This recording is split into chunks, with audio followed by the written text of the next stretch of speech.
कांग्रेस के लोगों को पता है कि राजस्थान लोग याद नहीं रखते।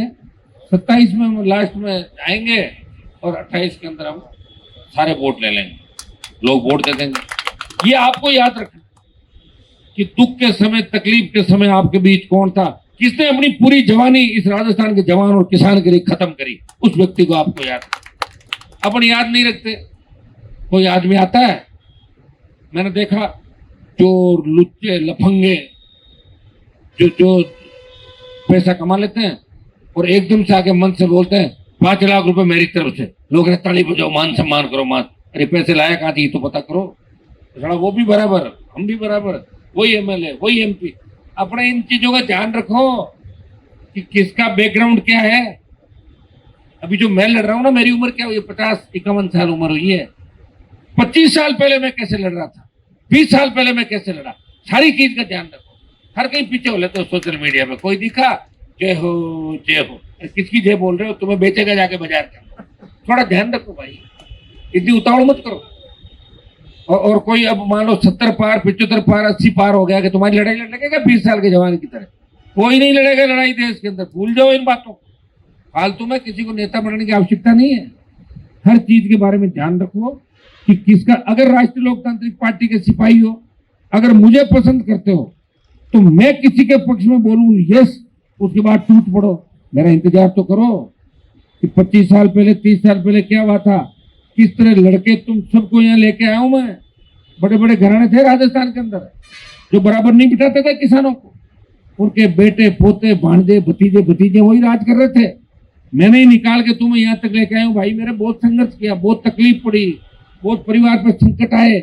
मेरे परिवार को संकट में डालने वाले कौन थे? कौन वो लोग थे जिन्होंने हनुमान बेनीवाल को आगे आने से रोकने का प्रयास किया? कम तो उन लोगों को फॉलोअर तो मत बनाओ। नहीं तो फिर ये लिख दो कि दूसरों के साथ हो जाओ भाई कि हम तो हनुमान जी के साथ नहीं।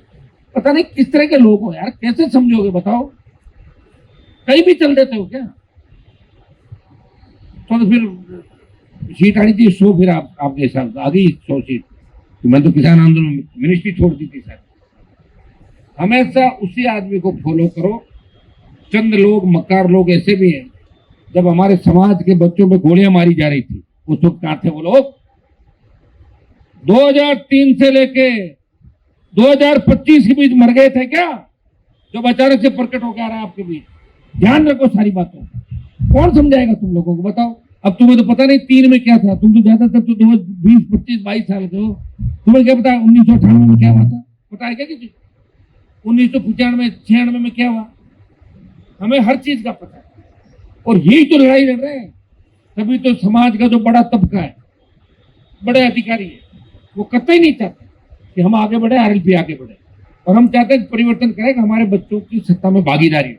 मैं तो उसमें आरक्षण आंदोलन के अंदर लड़ा था।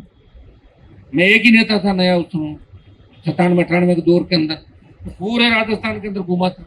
मुझे याद है कि जब बड़ी रैली हुई तो मुझे मंच पे भाषण देने से रोक रहे थे, हनुमान जी को भाषण मत दिलाओ नहीं तो नागौर से एमपी बन जाएंगे। अरे भैया, तुमने नहीं देखी वो तकलीफ? तुमने थोड़ी देखा था कि मुझे 302 के मर्डर में किसने अंदर डलाया? पता है तुम्हें? मेरे परिवार को किसने बर्बाद किया? पता है तुम लोगों को? हर किसी पीछे जय हो जय हो जय हो चालू कर देते हो। ये काम अपना नहीं भाई। ये तो काम वो करते हैं जो गाने बजाने वाले होते हैं, क्या बोलते हैं उनको? ना ना ना, वो अपना काम नहीं है। आप तो एक ही चीज का ध्यान रखो कि राष्ट्रीय लोकतांत्रिक पार्टी ही आपके लिए सब कुछ है। आरएलपी से हटके अगर कोई दूसरा झंडा आता है और अपने आप पॉपुलर होके दूसरी जगह भागता तो उस हर आदमी को पहचानो। समझ गए ना? कई लोग ये फोटो खिंचाने आते हैं, उनके मन में हम कतई नहीं है फोटो हमारी खिंचाना और दलाली, दोगलापना दूसरी जगह जाके करना। उनसे भी सावधान रहो। कौन मेहनत कर रहा है? कौन? मुझे बताओ कि मैं अगर राष्ट्रीय लोकतांत्रिक पार्टी नहीं बनाता तो तुम किसके झंडे के नीचे बैठते? कांग्रेस के, बीजेपी के एक झंडा था, कॉमरेड। वो सब लंबे चले नहीं, चले कि घर बैठ के सारे सारे, वो भी अब आरएलपी के लाइन से जिंदा हो गए सीकर के अंदर। लेकिन आपको हर व्यक्ति को ये ध्यान रखना है, कोई भी पोस्ट करो, कोई भी चीज करो, आप ये देखो कि अचानक कोई व्यक्ति अगर लूट के पैसे लाके और कोई अच्छे काम में लगा दे, पैसा तो लूट का एक नहीं है, ये ध्यान रखो। वो हमारे बराबर कभी नहीं हो सकती। हर किसी गुणगान मत करो। कोई नहीं मानेगा तो फिर तुम्हारी भी वही हो जाएगी जो दूसरी सेना लड़ रही है ना, दूसरी वाली। ऐसे ही मानेंगे लोग, सीरियस नहीं लेंगे भाई। सीरियस जब ही लेंगे जब समझ के साथ आगे बढ़ेंगे। और कम से कम जो आरएलपी को फॉलो कर रहे हो, तुम्हें तो पता होना चाहिए कि तुम्हारा नेता किनकी वजह से तकलीफ के अंदर पड़ा और क्यों तुम्हें आगे लाने का प्रयास उसने किया।